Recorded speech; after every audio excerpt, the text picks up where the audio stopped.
Histoire d'en dire plus.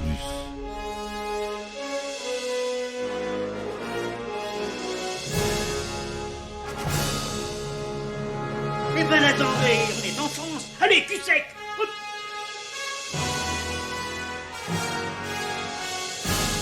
Personne ne veut le croire et pourtant c'est vrai, ils existent, ils sont là, Tarnatata.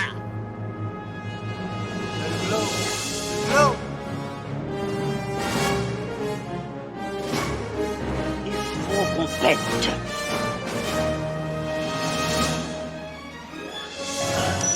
Voyons, circuit branché, correcteur temporel temporisé.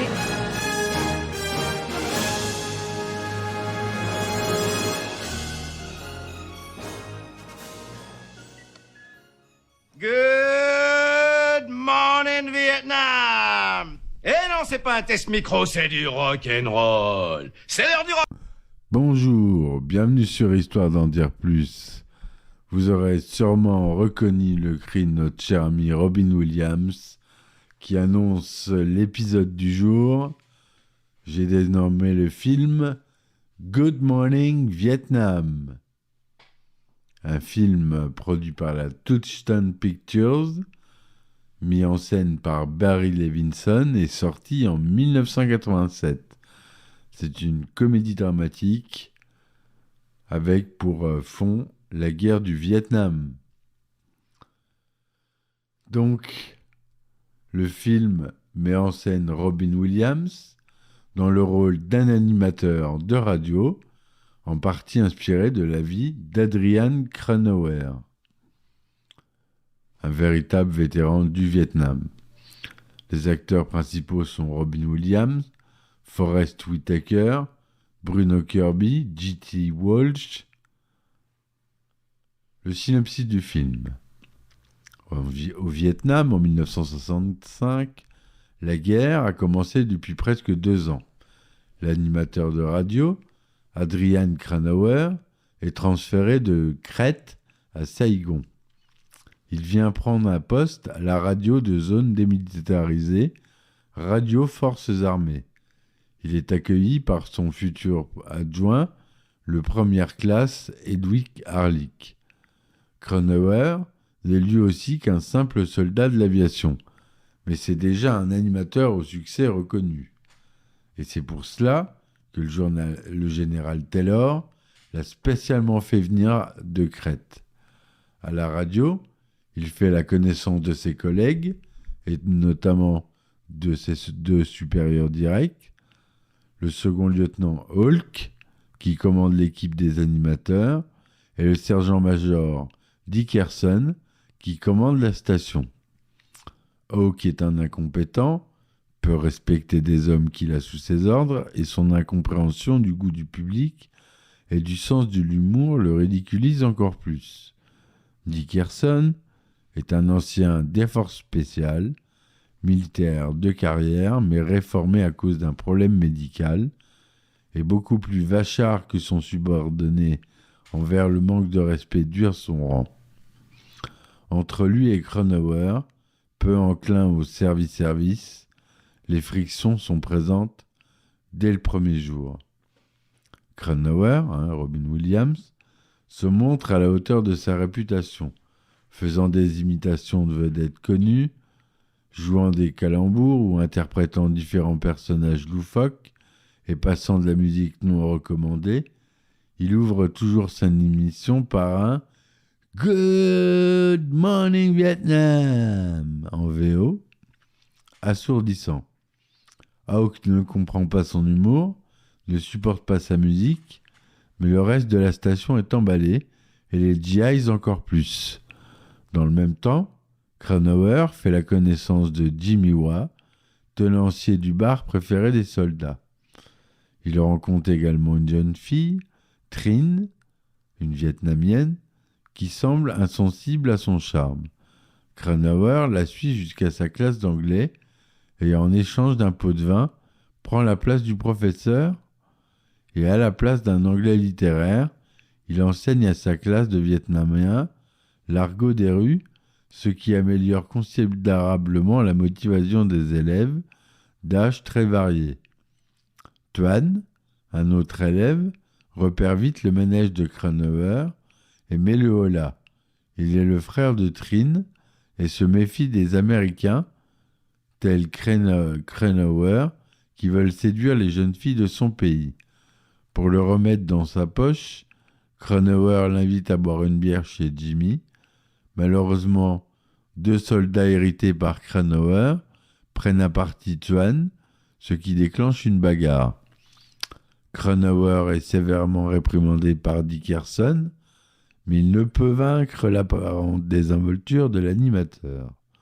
Quant à Hawk, il ne supporte plus la façon de Cronauer d'annoncer les nouvelles et la météo, faisant des blagues et des calembours qui ne lui plaisent pas du tout. Bien qu'Adrian ne lise que ce que lui est permis de révéler, ses interventions irrévérencieuses froissent les sensibilités du lieutenant. Mais le public est conquis et les appels d'encouragement à la station se multiplient.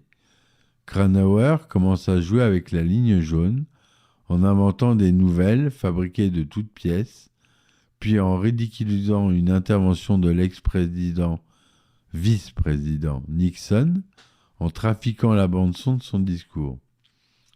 Le général Taylor, malgré la demande conjointe de Hawk et Dickerson, le couvre, estimant qu'il fait beaucoup de bien aux soldats qui se pressent autour du transistor lors de ses interventions à 16h et à 6h du matin.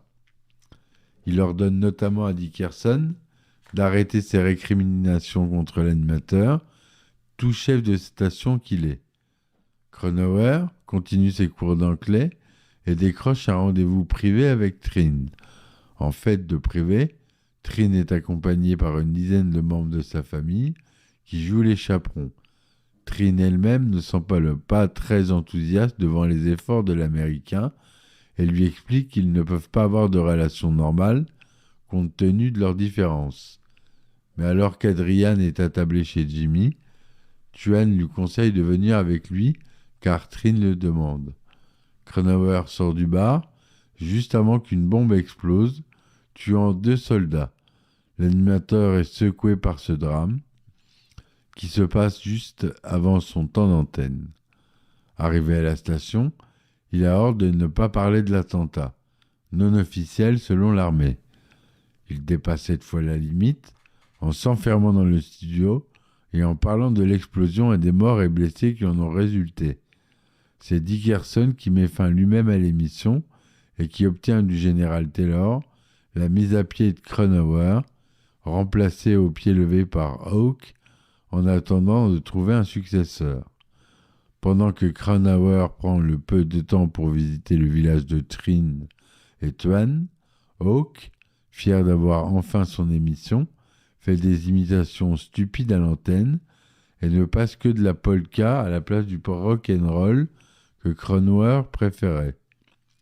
En très peu de temps, les GIs font savoir que leur gigantesque mécontentement face à ce changement de ton, mécontentement qui est partagé et relayé par l'ensemble du reste de l'équipe des animateurs.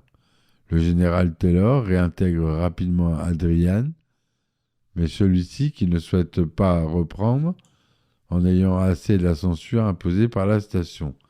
C'est face à de jeunes soldats en route pour Nat Rang, pour lequel il fait une intervention improvisée, qu'il accepte de retourner à son poste. Pendant ce temps, la guerre s'amplifie, les troupes américaines passent de 75 000 à 400 000 hommes, la police et l'armée sud-vietnamienne matent la contestation dans le sang. Cronauer est envoyé en mission à Han Lac avec Garlic. C'est Dickerson qui a autorisé la mission, malgré l'opposition viscérale de Hawk envers tout ce qui peut impliquer Cronauer. Dickerson sait que les routes vers Han Lac sont contrôlées par les Viet Cong, mais il envoie tout de même ces 2 hommes. Leur jeep saute sur une mine et les rebelles tentent de les démasquer. Ils sont sortis de la jungle par Tuan, venu les trouver après avoir appris où ils se trouvaient, et c'est un hélicoptère Huey qui les ramène à Saigon. À la station, Dickerson tient sa revanche et annonce à Adrian qu'il doit faire ses valises. Le renseignement a découvert que Tuan, alias Phang Duc Tho, est un Viet Cong, notamment recherché pour l'attentat du bar de Jimmy. Son amitié avec Cranauer oblige le général Taylor à le lâcher et à le renvoyer au pays. Dickerson n'aura pas le temps de savourer sa victoire, puisque Taylor fait muter le sergent-major à Guam. Adrian se précipite voir Trim afin qu'elle prévienne son frère en danger de mort. Ils rejoignent Tuan et lui, et Cronauer s'explique vertement. Pour Adrian, Tuan a trahi son amitié et sa confiance, alors qu'il était son meilleur ami au Vietnam. Tuan lui répond que sa mère et son aîné sont morts à cause des Américains qui sont venus de loin pour tuer son peuple. Il n'est pas l'ennemi. Pour lui, c'est Adrian l'ennemi. Il a été assez idiot pour lui sauver la vie par 2 fois. 5 mois après son arrivée à Saigon, Cronauer repart donc aux États-Unis, non sans avoir organisé une partie de softball avec sa classe et avoir dit au revoir à Trin.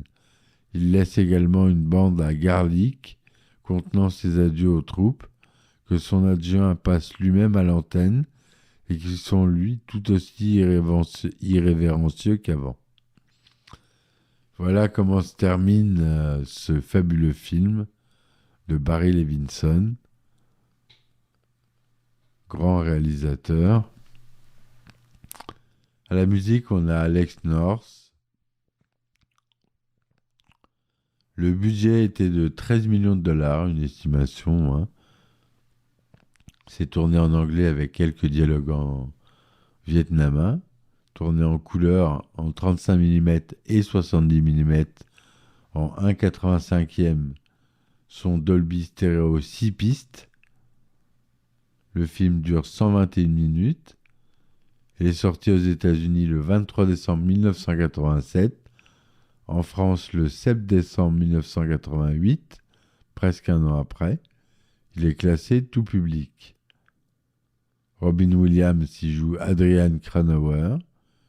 Forest Whitaker, Edward Garlic, Tong Tan Tran Tuan, alias Phang Duc Tho, donc un vrai Vietnamien pour jouer un Vietnamien. Bruno Kirby, qui joue le lieutenant Stephen Hawke. Chintala Sukapatana, ça c'est une Thaïlandaise, normalement, qui joue Trin. Robert Wool, Marty Drewitz, Noble Willingham qui joue le général Taylor, J.T. Walsh le Dickerson. Voilà ce qu'on a le plus connu. Le film s'inspire de l'expérience du véritable Adrian Cranauer, mort en juillet 2018 à l'âge de 79 ans, disque jockey américain ayant eu du succès avec une émission de radio empreinte de musique rock'n'roll sur la radio des forces armées américaines. Il prend cependant beaucoup de liberté vis-à-vis du personnage authentique. Ainsi, Cronauer n'a jamais eu un jeune terroriste vietcong comme ami. Il n'est jamais monté dans une jeep qui a sauté sur une mine et ne s'est jamais perdu dans la jungle. En revanche, il a bel et bien donné des cours d'anglais, mais pas dans le but de séduire une jolie vietnamienne. Enfin, il n'a pas poussé son potentiel comique jusqu'à l'irrévérence, au point d'être expulsé de l'armée. En réalité, il a bien terminé sa carrière avec tous les honneurs. Le tournage du film a principalement eu lieu à Bangkok, avec la population locale, puis lors de la dernière semaine de tournage, à Phuket en Thaïlande, pour les scènes dans la sortie de la jungle tropicale et le village vietnamien. L'équipe a été obligée de fermer plusieurs routes, le temps de filmer les plans de circulation dans la ville. En effet, au Vietnam, la circulation s'effectue à droite, alors qu'elle est à gauche en Thaïlande. Ainsi, les voies ont dû être inversées. Voilà, je vous dis merci de m'avoir écouté et à très vite. Ciao, ciao. histoire d'en dire plus.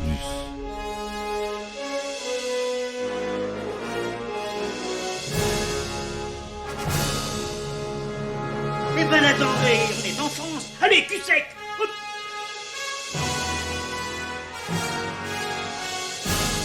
Personne ne veut le croire et pourtant c'est vrai, ils existent, ils sont là, Tarnatata.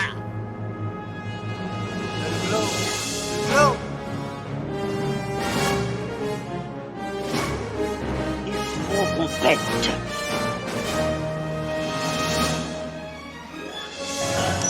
Voyons, circuit branché, correcteur temporel temporisé,